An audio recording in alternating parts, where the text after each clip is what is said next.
రోజురోజుకు పెరుగుతున్న ధరలకు అనుకూలంగా మిడ్ డే మీల్స్ ఛార్జీలు పెంచాలని ఎస్ఎఫ్ఐ సిద్దిపేట పట్టణ కార్యదర్శి అభిషేక్ డిమాండ్ చేశారు.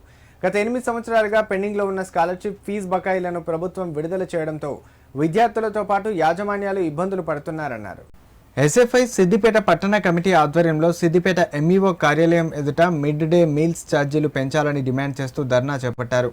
అనంతరం పలు డిమాండ్లతో కూడిన వినతి పత్రాన్ని ఎంఈఓ కార్యాలయంలో అందజేశారు. ఈ సందర్భంగా వారు మాట్లాడుతూ రాష్ట్రంలో మధ్యాహ్న భోజనానికి మెస్ ఛార్జీలు పెంచినట్లుగా పెరిగిన ధరలకు అనుగుణంగా మిడ్ డే మీల్స్ ఛార్జీలు పెంచాలని డిమాండ్ చేశారు.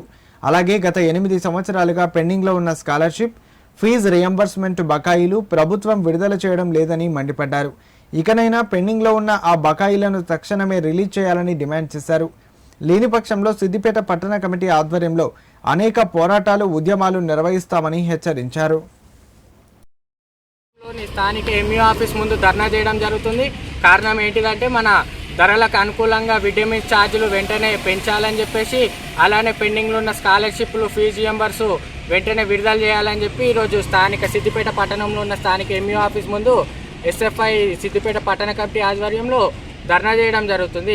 ఈ రాష్ట్ర ప్రభుత్వం గత 8 సంవత్సరాలుగా పెండింగ్లో ఉన్న స్కాలర్షిప్లు కానీ ఫీజు రియంబర్స్ కానీ విడుదల చేయమంటే ఇలాంటి మొండి వైఖరి ప్రభుత్వంకి పనికిరాదు. గతంలో ఉన్న బీఆర్ఎస్ ప్రభుత్వం ఇదే మొండి వైఖరి చూపించడం వల్ల బీఆర్ఎస్ ప్రభుత్వం కోల్పోయిన పరిస్థితి ఉంది.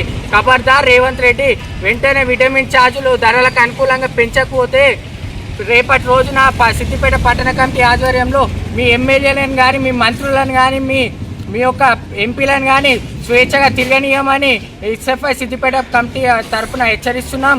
వెంటనే పెండింగ్లో ఉన్న స్కాలర్షిప్ ఫీజు రియంబర్స్ విడుదల చేయాలి. అలానే పెరిగిన ధరలకు అనుకూలంగా విటమిన్ ఛార్జీలు పెంచాలని ఎస్ఎఫ్ఐ సిద్దిపేట పట్టణ కమిటీ ఆధ్వర్యంలో కోరుతున్నాం.